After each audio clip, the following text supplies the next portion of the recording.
Welcome to hour 2 of Stacy on the Right.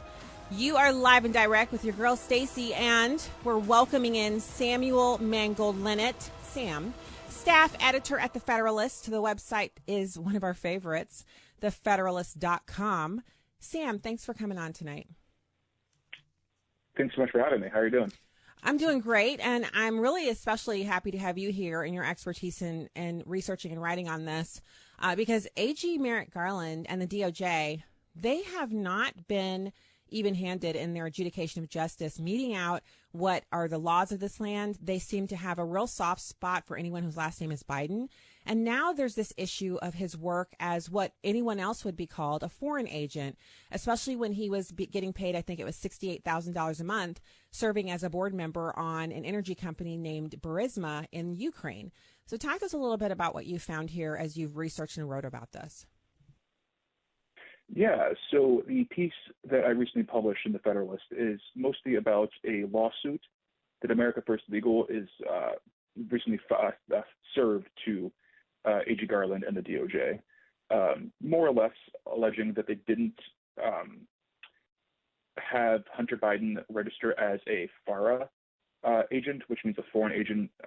The FARA stands for Foreign Agent Registration Act, while the younger Biden was doing his business dealings abroad while Barack Obama was still in the White House and his dad was vice president. More or less, it's really just another damning indictment of the fact that there is no equal protection under the law in this instance. The Democrats who are entrenched in all of our institutions are going to continue running roughshod over everyone else in the country while letting themselves get off scot-free. And so what's especially interesting about this is that there were a number of these kinds of issues during Republican administrations where people were then, they had to go back and register. And there was, there's always a brouhaha. Whenever a Republican does anything, it's like, they're trying to destroy the country. They're trying to overthrow the government. But with Hunter, this isn't his first foray into being on the wrong side of what's allowed. He has literally not registered as a FARA. He has sold artwork to people who have received appointments, lucrative appointments in the Biden administration. He's also, he was discharged dishonorably from the Navy. He's a drug abuser. And oddly enough, there were things found on the laptop that I think if they were found on a regular person's laptop, there would at least be, some kind of an indictment or investigation launched, if not a criminal prosecution. And then there's the issue of, obviously he was an illegal possessor because as someone who was dishonorably discharged, he couldn't actually lawfully possess a firearm, but he did anyway. Right. And he has the magic last name, right? He can get away with seemingly anything. The law does not apply to him as it seems. He got that sweetheart deal recently, but as we saw over the 4th of July, he may or may not have been on drugs. We still don't know who that bag of cocaine belonged to. What also really disturbs me about Hunter's actions over the past several years is that he has a illegitimate daughter who knows who her family is. She knows that her father is the son of the President of the United States and her grandfather is the President of the United States. And Hunter is playing an active role in ensuring that daughter never gets to interact with her family. Also, I'm not sure if it was just some internet lore, but there's apparently in the last court proceedings, he has barred the little girl from using his last name, which I actually didn't know you could do that. Yeah, that shocked me. I understand that the family is probably embarrassed about this whole situation, but I had no idea that you could just prevent your child from taking your name. That's very absurd to me. So, you know what, Sam, I think also there's a bit of inconsistency because having an illegitimate child is not nearly as bad as illegally possessing a firearm or being a foreign agent. In the litany of things that he's been accused of, being an illegitimate father is not even a big deal. Not in 2023 America.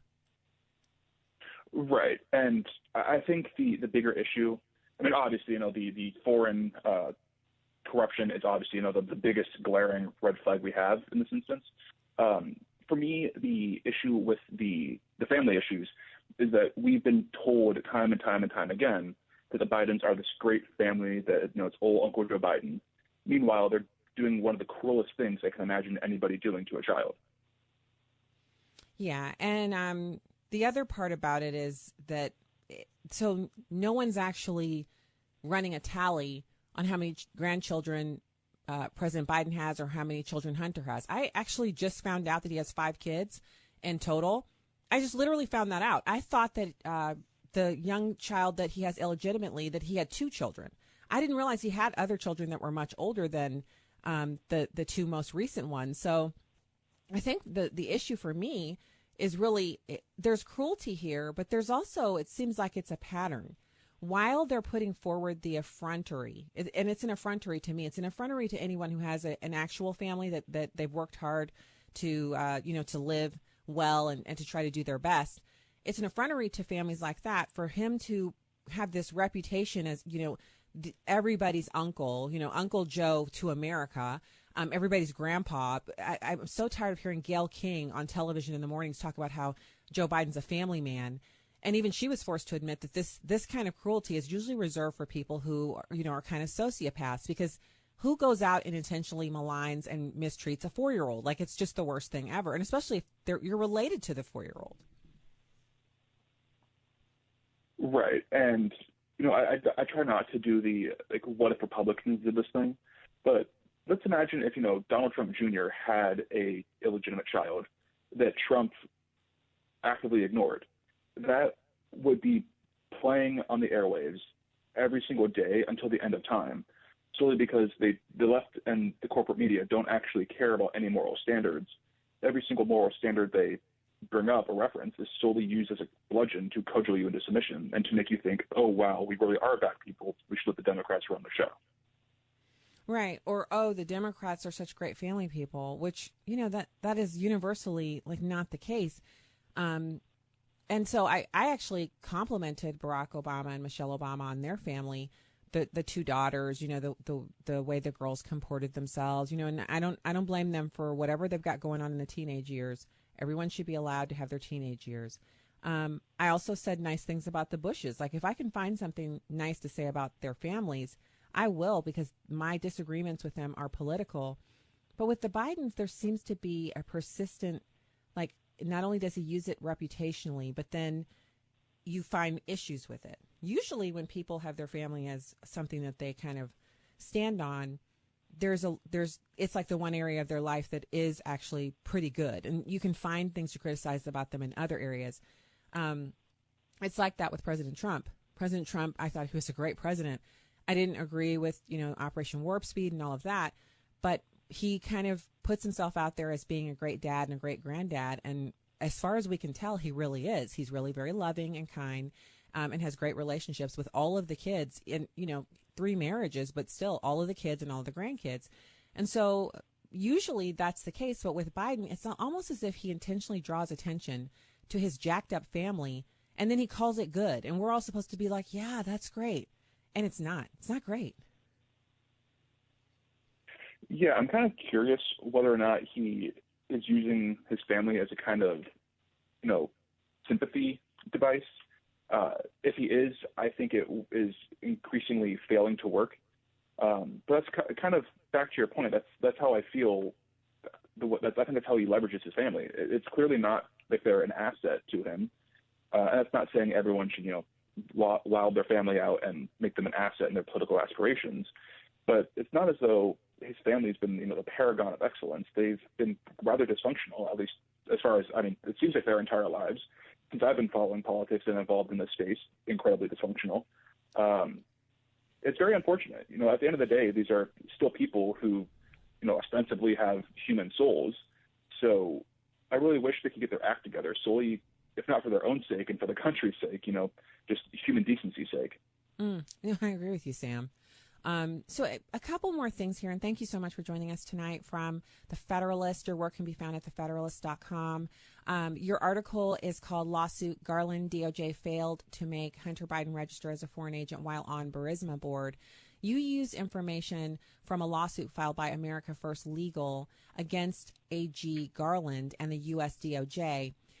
So what is the normal routine here, or is there one? Because I know sometimes with these politicians and elites, norms are out of the window. But is there something that normally happens if you act as a foreign agent and then fail to register?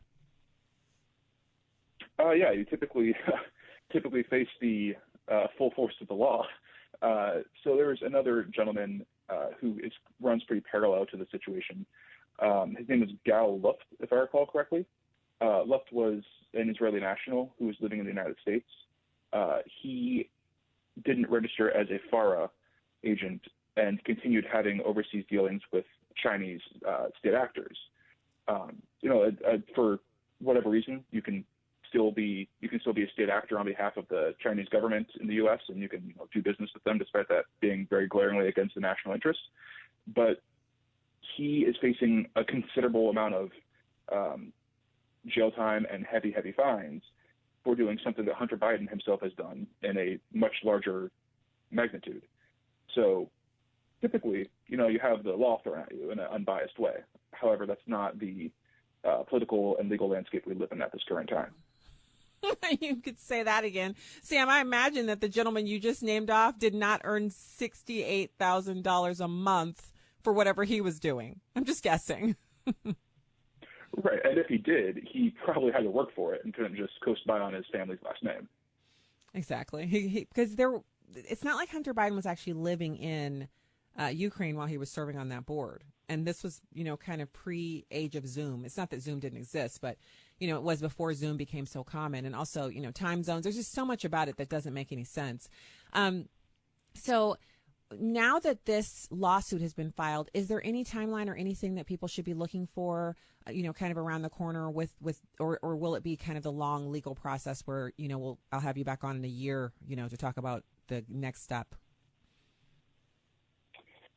So I'm not entirely sure how this will unfold, to be honest. I could see it being thrown out solely just because of the corrupt nature of the system. I think any progress that is made on this is going to be an incredibly uphill battle. Ultimately, just going off my gut, I don't think America First Legal will, unfortunately, I don't think they're going to get the outcome they're seeking in having Hunter Biden register as a foreign agent and hopefully facing consequences for being negligent in doing so. I think optimistically, just trying to lower my own expectations, frankly, I think at best we might get some acknowledgement from the DOJ and AG Garland saying, yeah, we dropped the ball on this one, and we'll try not to drop it again in the future. That said, we've received similar assurances from the FBI and the intelligence apparatus, and what does that really mean? Well, it means he gets away with it because what they're saying is, oh, no, you noticed that we didn't do anything here. We won't make sure you don't notice next time. That's right. What it feels like to me. Well, okay. So obviously we'll be speaking to you again before we see the adjudication or the resolution of this case. But we're certainly really grateful that you're doing this research and making it possible for us to keep track of the myriad of offenses that one young Hunter Biden gets to engage in without any repercussions. So good to have you here tonight. Sam Mangold-Lenett, staff editor at The Federalist, at SM Lenett on Twitter. Thank you, sir. No problem. Thank you so much for having me. All right. Have a wonderful night. 866-957-2874. Stay here for more.